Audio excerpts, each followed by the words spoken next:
Good evening. I'm Nima, and this is Forum Daily for Tuesday, February 14th. We begin our newscast tonight with reaction following the recent airborne incursions over Canada and the U.S. One U.S. expert is warning that the recent events are a clear sign that NORAD needs an overhaul.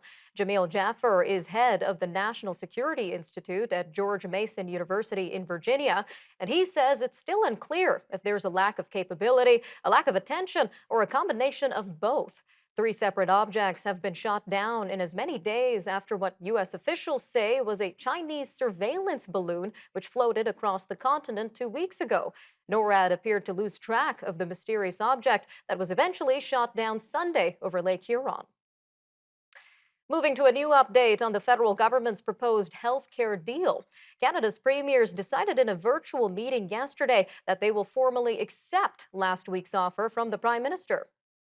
They say that the offer from the federal government for $46 billion in additional healthcare funding is nowhere near what they asked for. The premiers had asked for a bump in the federal share to 35%, but they say the new deal only increases Ottawa's contribution to 24% from 22%. The provinces and territories will get the extra cash as long as they meet some conditions on how the money is spent and report certain health data. Ottawa intends to sign unique one-on-one agreements with each province. Taking a look at the inflation-hit grocery sector now, the heads of Canada's largest grocery store chains have been summoned to a House of Commons committee to answer for rising grocery prices. On Monday, a committee studying food price inflation called on the CEOs and presidents of Loblaw, Metro, and Empire to attend an upcoming meeting.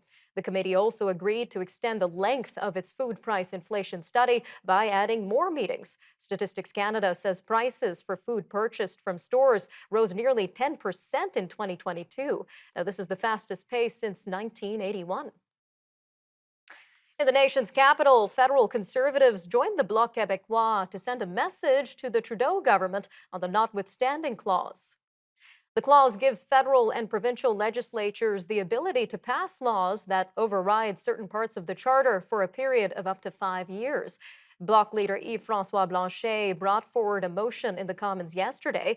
He called on MPs to recognize that provinces have a legitimate right to use the notwithstanding clause in ways they want, including preemptively. But while Conservative leader Pierre Poilievre and his MPs supported the Bloc's call, the governing Liberals and the NDP did not and defeated the motion. A former judge, law professor, and BC representative for children and youth has been stripped of her honorary degree from the University of Regina. The school says it has rescinded the honorary Doctor of Laws degree it awarded to Mary Ellen Turpel-Lafond in 2003. This comes as she faces questions about her Indigenous heritage. It's the first university to revoke a degree granted to Ms. Turpel-Lafond. This comes after a CBC investigation into Ms. Turpel-Lafond's claims of Cree ancestry. All right, turning to labor tensions in the north, Yellowknife says the union representing municipal workers has left the bargaining table without responding to the city's latest offer. Talks between the city and the Union of Northern Workers had been postponed from Sunday to yesterday, but they ended at around 6 p.m. local time last night. In a news release, the city says it added a one-time inflation adjustment and signing bonuses to its earlier offer, which included base wage increases of 2% per year for 2022 and 2023. All right, switching gears to recent moves by Boxing Canada, which announced on Tuesday it is joining a boycott of the upcoming Women's World Championships. Now, this is due to the participation of Russian and Belarusian athletes. President Ryan O'Shea said in a statement that Boxing Canada has significant concerns around the sport's future. Now, this is due to what he calls continued corruption within the International Boxing Association. Mr. O'Shea said Boxing Canada will work to find a suitable replacement tournament for Canadian boxers to prepare for the Pan American Games qualifiers at the 2024 Paris Olympics. Canada is among other countries not sending boxers to the Women's Championships in New Delhi, India. Prime Minister Justin Trudeau was one of several dignitaries attending today's state funeral for former Mississauga Mayor Hazel MacLellan. It was held on what would have been the 102nd birthday of the woman affectionately known as Hurricane Hazel. She was widely respected by politicians across the spectrum, and she was revered by constituents. Speaking at the funeral, Mr. Trudeau called Miss MacLellan unstoppable. All right, stay with us. Forum Daily. We'll be right back after the break. And when we return, we're going to be joined by Bruce MacLellan, the CEO of Proof Strategies, to take a deeper look at a new survey from the company. Stay with us.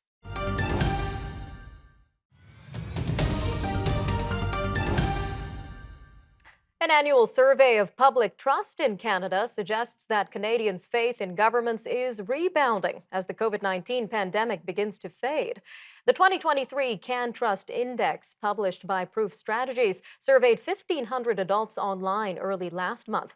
Last year's survey saw new lows in the polls, with just 22% of respondents saying they trusted governments. This comes after 2 years of pandemic anxiety, lockdowns, and ricocheting COVID-19 rules. But this year, that number rose to a surprising 37%, the highest it's been since 2018. Well, joining us now to discuss this survey and what it means is Mr. Bruce MacLellan, the CEO of Proof Strategies. Mr. MacLellan, welcome to Forum Daily. Thank you. It's a pleasure to be here. So looking at this survey, we found that trust in government is up to 37%. So what does this mean for confidence in the government overall among Canadians?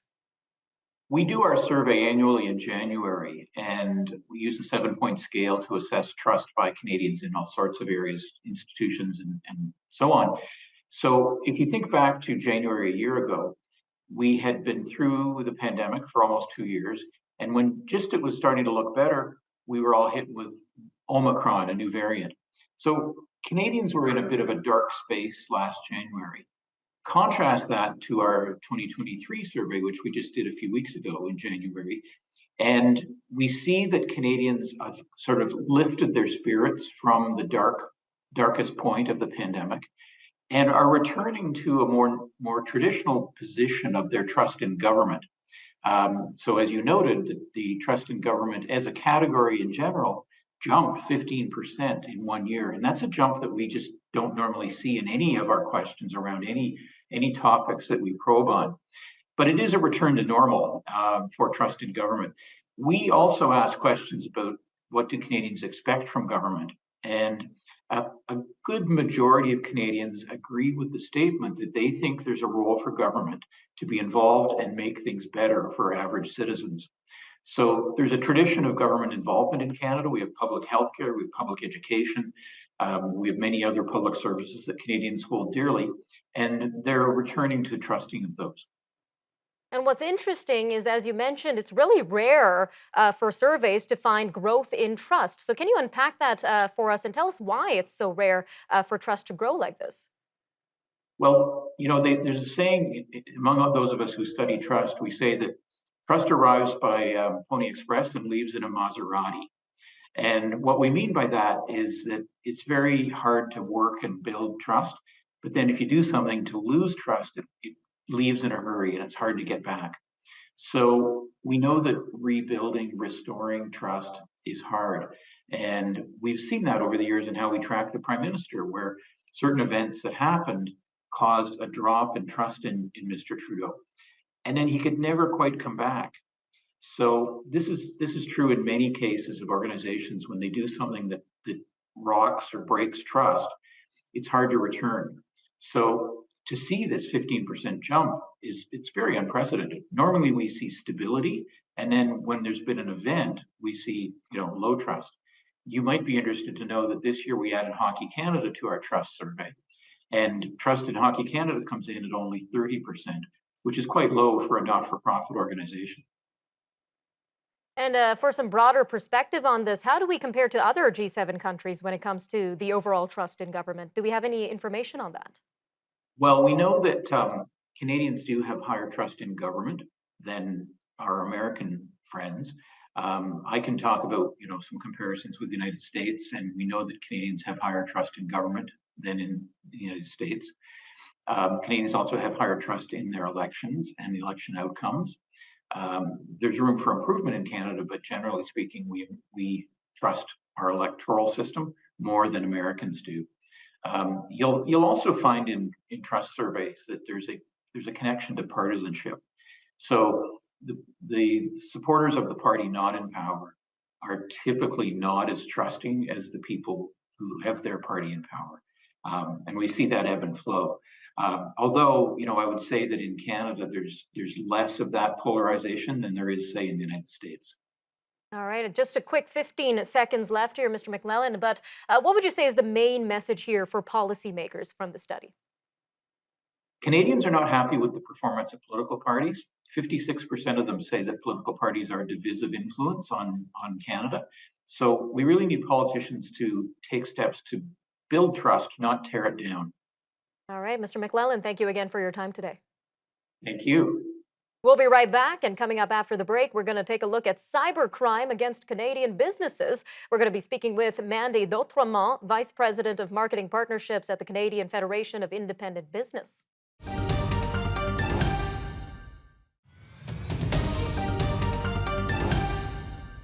As cybercrime continues to rise and companies big and small become victims to ransomware attacks, protection is becoming a top priority for businesses. Now, recently, Indigo Books and Music was a target of a cybersecurity incident which knocked off everything offline. Some services at the company are now back up and running 5 days after the event. The company continues to work with third-party experts to investigate the situation. But what about smaller businesses that may not have the resources to recoup after a cyber attack? Now, this is why a group representing small businesses is taking steps to improve the situation. The Canadian Federation for Independent Business has launched a cybersecurity academy with lessons and tips for small businesses. Well, joining us now is Ms. Mandy Vice President of Marketing Partnerships at CFIB. Ms. Dautremont, welcome to Forum Daily. Thank you. So what are you taking away from the cyber incident involving Indigo? This really highlights how serious cyber attacks are, what a big threat they are. And while Indigo is a really large organization, so there's a big spotlight on them, this really is a threat that will impact or can impact small businesses across Canada. So, as you say, small businesses are becoming the target of these cyber crimes. So, what have you been seeing in this sector in particular? Has there been a pattern that you've identified or something like that? Small businesses are definitely being targeted. They're also receiving random cyber attack attempts. Almost half have received them in the last year, and a majority of businesses are saying that they're more worried about cyber security than they've been in previous years. So it's certainly a rising issue. It's a concerning issue indeed. Now, is there a specific sector that has been seeing a spike in this cybercrime, or is the threat the same for all Canadian businesses?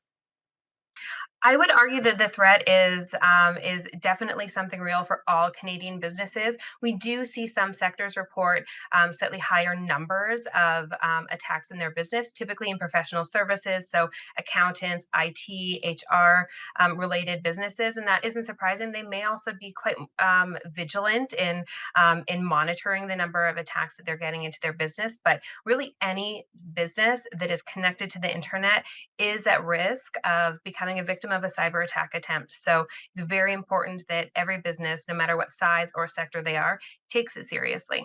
It's clear protection should be a top priority right now. Now, what kind of qualities do perpetrators of cybercrime look for in a small business when deciding who to target? Yeah, so they look for any kind of weakness that a business has, and fortunately or unfortunately, the main weakness is actually people. 95% of cyber breaches are a result of human error. So the what we can take away from this is that there's a direct action that businesses can take in training themselves and their employees so that they know what not to click on and how to protect their business. All right, and on that note, let's jump to CFIB's Cybersecurity Academy. What does it offer to small businesses and how can they get involved? We're really excited to be able to be offering this to small businesses. It is small, quick, easy to take training for business owners and their employees to learn how to protect their business. And this is such a vital and urgent issue across the small business sector that we have opened it up, and we are offering it free. All that a business owner needs to do is go to cfib.ca/cybersecurity, and they can get themselves signed up. And we're even offering some incentives because we know how hard it can be to get employees to take training. So there are some prizes to be won up until March 31st. So we really encourage any business out there to take their training seriously and sign up at cfib.ca/cybersecurity. All right, Ms. Dothramont, just about a minute left here, but if you could leave us with your top 3 tips on protecting a small business from cybercrime, what would they be? That's a great question, and I'm actually going to expand it to 5. So I would say make sure you have your employee training, make sure you have really strong passwords. Don't leave your default passwords on there, and update your phone and your computer as soon as you're prompted. Make sure you back up your data because if you are breached, you need to be able to maintain it and back and have it accessible again, and really follow your gut. If something looks like it's fishy, do not click on it. So those are some really important measures that that all the viewers can take. Some helpful advice. Mandy Dotremont from CFIB, thank you again for your time today. Thank you. All right, we'll be right back. Coming up next, we'll take a look at the major news stories and headlines from around the world. NATO allies share their concern for the large amounts of ammunition needed by Ukraine. Police identify the suspect behind last night's shooting at Michigan State University. And Ford announces a large round of job cuts across Europe. So stay tuned. Forum Daily will be right back after the break.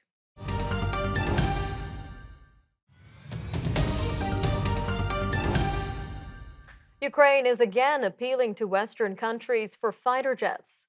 But the U.S. and its NATO allies are more concerned about Kyiv's needs for large amounts of ammunition. This comes as Russia's war on Ukraine approaches its one-year anniversary on February 24th. Some estimates state Ukraine is firing up to 7,000 artillery shells a day, which is about a third of Russia's daily usage. The latest on a deadly shooting at Michigan State University last night saw police identify the 43-year-old suspect behind the attack. They say Anthony McRae opened fire inside an academic building and the student union, killing 3 students and injuring 5 others. Police confronted Mr. McRae off campus before he killed himself. The motive for the shooting remains unclear, as Mr. McRae had no affiliation with the university. Cyclone Gabrielle continues to wreak havoc on New Zealand, where officials describe it as the nation's most severe weather event in years. Intense rainfall has forced evacuations, caused widespread flooding and road closures. One closure included the main route between Auckland and Wellington. Now, this leaves communities isolated and without telecommunications. The cyclone has forced New Zealand to declare its 3rd ever national emergency. Back in the U.S., the annual inflation rate slowed only slightly last month. This is the latest sign that inflationary pressures remain stubborn and are likely to fuel price spikes well into this year. Consumer prices rose 6.4% in January from 12 months earlier. Now, this is down from 6.5% in December. It was the 7th straight year-over-year slowdown and well below the recent peak of 9.1% in June. On a monthly basis, consumer prices increased 0.5% from December to January. Turning to big moves in Pakistan, which has nearly doubled taxes on natural gas. This in an effort to meet the terms of the International Monetary Fund's bailout. The cash-strapped country hiked the levy of natural gas from 16% to 112%. A similar increase in the price of electricity is expected to be announced this week. It's all part of the Pakistani government's bid to revive a $6 billion bailout from the IMF. Meanwhile, automaker Ford says it will cut 3,800 jobs in Europe over the next 3 years. The move comes in an effort to streamline its operations as it contends with economic headwinds and increasing competition on electric cars. In a statement out of Berlin today, the automaker said 2,300 jobs will be cut in Germany, 1,300 in the UK, and 200 elsewhere in Europe. It said that its strategy to offer an all-electric fleet by 2035 is unchanged, and that production of its first European-built electric car is due to start this year. International news organization BBC is feeling the heat in India. This is where tax officials have reportedly searched the BBC's offices in New Delhi. Three staff members say today's search came weeks after the BBC aired a controversial documentary which examined Prime Minister Narendra Modi's role during 2002 anti-Muslim riots. India banned the two-part documentary titled India, the Modi Question last month. This was a move that critics call an assault on press freedom. All right, shifting focus to a major cyber attack in Bahrain. Hackers say they have taken down the websites of Bahrain's international airport, state news agency, and chamber of commerce to mark the 12-year anniversary of an Arab Spring uprising there. A statement posted online by a group calling itself Al Tufan, or the Flood in Arabic, claimed responsibility for the hack, which disrupted all three websites on Tuesday. February 14, 2011 marks the first day of protests led by Bahrain's Shiite majority against the Sunni monarchy. Bahrain quashed the pro-democracy uprising by force with the support of Saudi Arabia and the UAE. A new trend called de-influencing is the latest fad taking TikTok by storm. A slew of the social media app's users are leveraging their platforms to tell people what not to buy or urging their followers to resist indulging in trends. Some influencers are sounding off about makeup or skincare items that don't deliver on big promises. Meanwhile, others are telling their followers to avoid hairstylers or water bottles made by popular TikTok itself. The de-influencing trend is in stark contrast to prior trends like TikTok made me buy it. Now, this was when consumers showed off products they bought after seeing them on TikTok. All right, I'm Nima Rajan, and that'll do it for your look at national and international news for today. Remember, for more news on demand, you could always visit our website, thenewsforum.ca, and make sure to follow us on our social media handles. We're available on Facebook, TikTok, Instagram, and Twitter. You can also watch all of our commentary programming on the News Forum YouTube channel. Thanks again for joining us today on the Forum Daily News, and we'll see you again next time. Take care, Canada.